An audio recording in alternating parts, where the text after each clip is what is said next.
Editor विलास सिंह से मुलाकातों का नतीजा ये निकला कि धीरे धीरे मेरे अंदर एक इरादा परवान चढ़ने लगा। ये इरादा था उस्मानी की मदद का और मुश्तरका बरवाले केस को दोबारा खोलने का। मैं जानता था कि ये खतरनाक काम है क्योंकि इसमें मिस्टर रॉक से बराह रास्त टक्कर है, लेकिन मिस्टर रॉक से डरकर अगर मैं जानते बूझते जुल्म और बेइंसाफी की तरफ से आंखें बंद कर लेता तो ये जबरदस्त बुज़दिली होती। सबसे पहले तो मैंने एडिटर विलास सिंह से मिलकर उस्मानी से खत व किताबत शुरू की। इस खत व किताबत की रफ्तार बेहद सुस्त थी। खत कभी 1 महीने और कभी 1.5 महीने बाद मंजिल मकसूद तक पहुंचता था।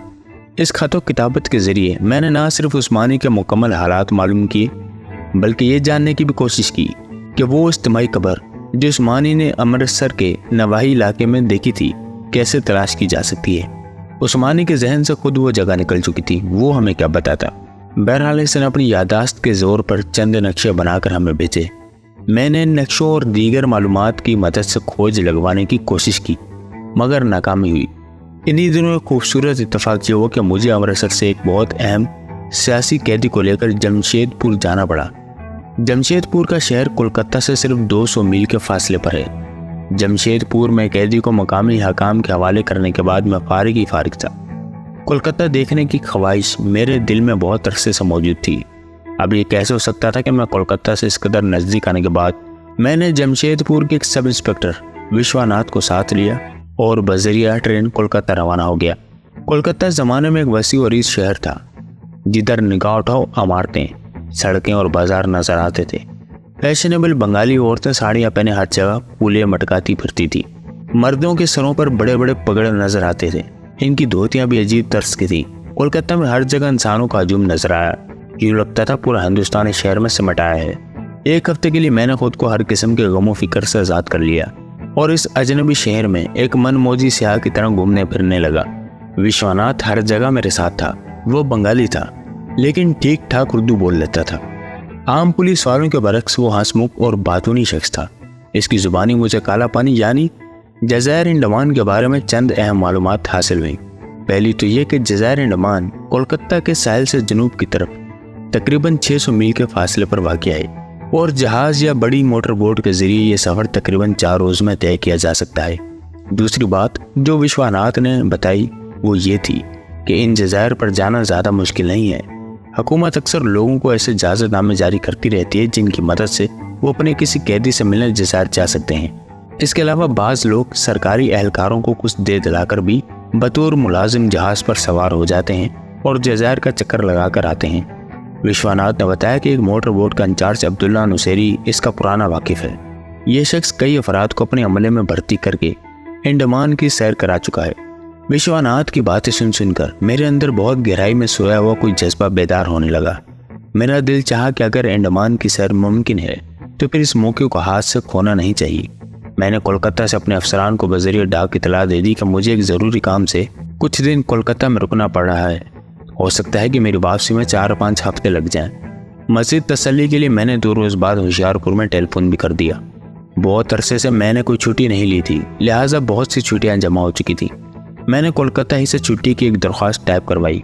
इसमें 6 हफ्ते की छुट्टी मांगी गई और एक नागहानी काम का उज़र पेश किया गया था। बजरिया रजिस्ट्री ये दरख्वास्त होशियारपुर रवाना करने के बाद मैं थाने की तरफ से पूरी तरह मुतमईन हो गया। इस काम के बाद मैं और विश्वनाथ इस अब्दुल्ला नामी शख्स से मिले जो अपनी मोटर बोट पर अक्सर अंडमान आता जाता रहता था। अब्दुल्ला से इसी की बोट पर मुलाकात हुई। ये बोट कोलकाता के ज़िमुलशान बंदरगाह से कुछ हटकर एक वीरान घाट पर खड़ी थी। इस बोट का नाम झांसी था। कहने को तो ये बोट थी लेकिन छोटे मोटे जहाज से कम नहीं थी। 2 ताकतवर इंजन थे। अरशे के ऊपर बाकायदा ब्रिज बना हुआ था। बवक्त ज़रूरत इस बोट में बादबान भी इस्तेमाल किए जा सकते थे। इस प्राइवेट बोट को हिंदी सरकार की तरफ से खासूसी लाइसेंस जारी किया गया था। हम बोट पर पहुंचे तो मजदूर इसमें बोरियां लाद रहे थे।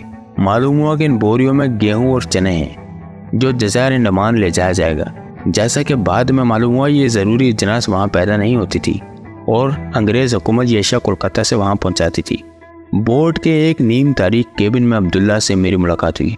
वो 45-50 बरस का एक लंबा चौड़ा शख्स था। इसके केबिन में शराब की बू रची बसी थी और पूरा केबिन धुआं हो रहा था। वो टूटी फूटी उर्दू बोलता था। विश्वनाथ ने इससे मेरा तारुफ एक दुकानदार के तौर पर करवाया।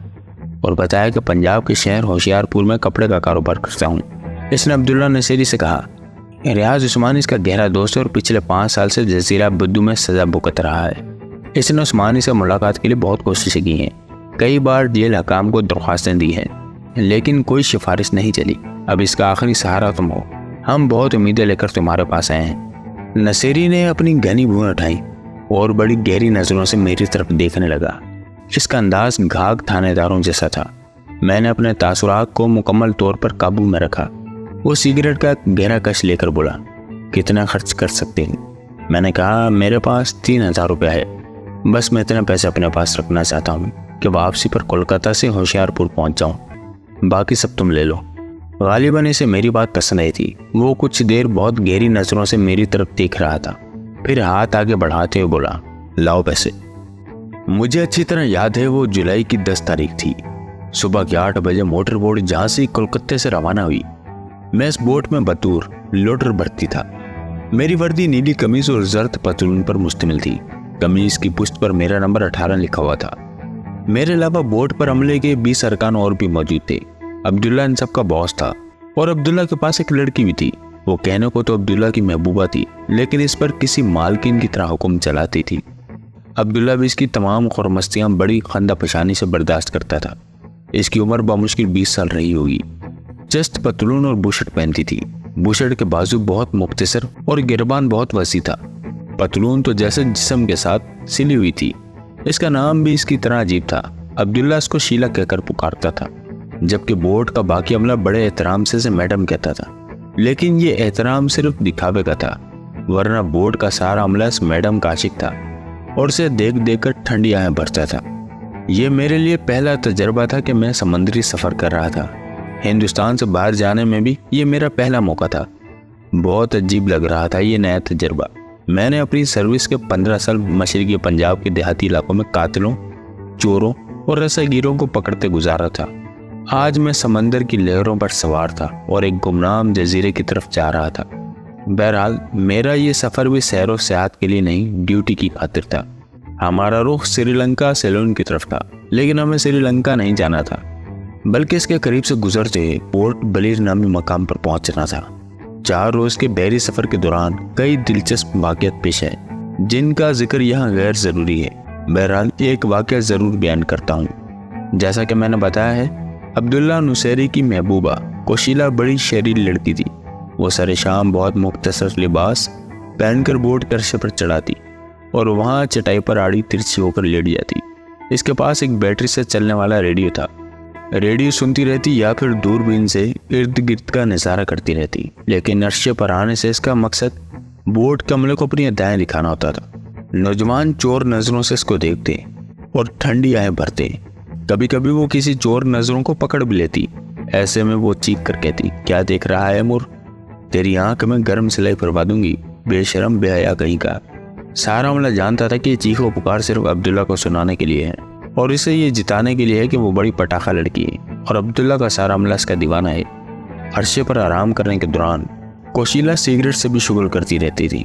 होल्डर में सिगरेट लगाकर वो अंग्रेज एक्ट्रेसों की तरह बड़े अंदाज से कश लेती और होंठ सुकुड़ कर धुआं फिजा में छोड़ती। एक रोज इसने सिगरेट का एक टुकड़ा लापरवाही से अर्शे से नीचे फेंक दिया। यह खुश्क भूसे का ढेर पड़ा था, इसे आग लग गई।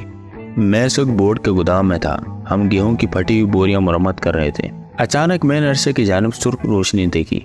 इस वक्त शाम हो चुकी थी और बोर्ड के गिरदे नवा में गहरी तारीकी फैल चुकी थी। मैं सीढ़ियां चढ़कर अर्शे पर पहुंचा तो एक सनसनीखेज मंजर निगाहों के सामने आया। बोर्ड का एक अगला हिस्सा आग पकड़ चुका था। यहाँ करीबी तेल के चंद बड़े ड्रम रखे थे। आग इन ड्रमों तक पहुंच जाती तो बोर्ड पर क़यामत बर्पा हो जाती। अमला चीख पुकार कर रहा था।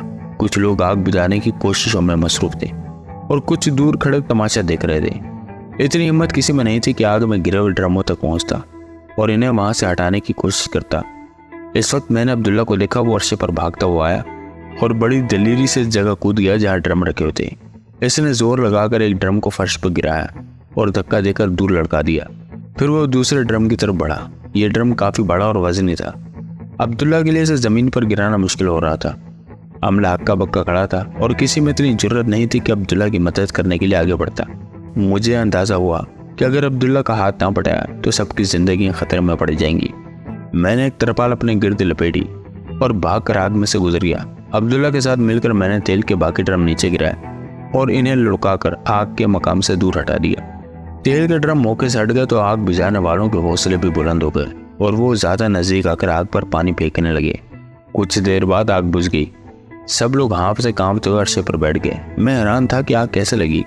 मैंने दबे लहजे में कहा, अब्दुल्ला साहब, मेरा ख्याल है कि ये आग मैडम कोशिला की लापरवाही से भड़की है। क्या मतलब? अब्दुल्ला ने हैरान होकर पूछा।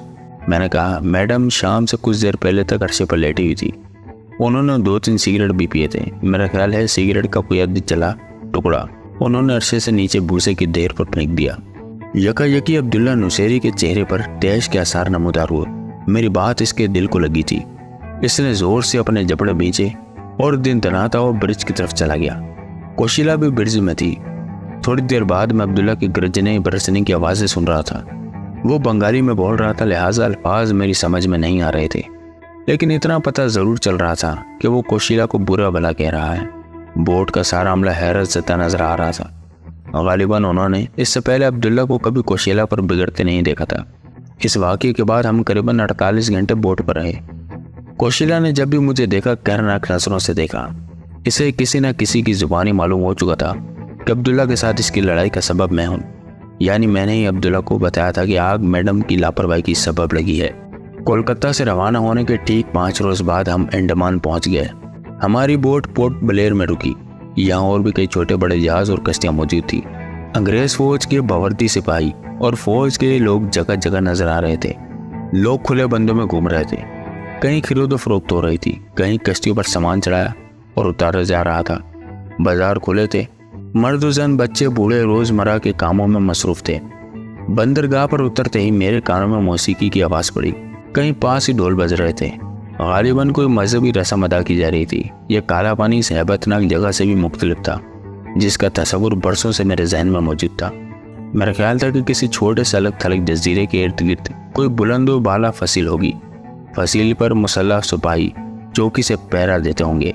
आनी सलाखों वाली कोठरियाँ होंगी और इन कोठरियों में कैदी होंगे जिन्होंने बरसों से सूरज की रोशनी नहीं देखी होगी। मगर यहाँ ऐसा कुछ भी मंजर नजर नहीं आया।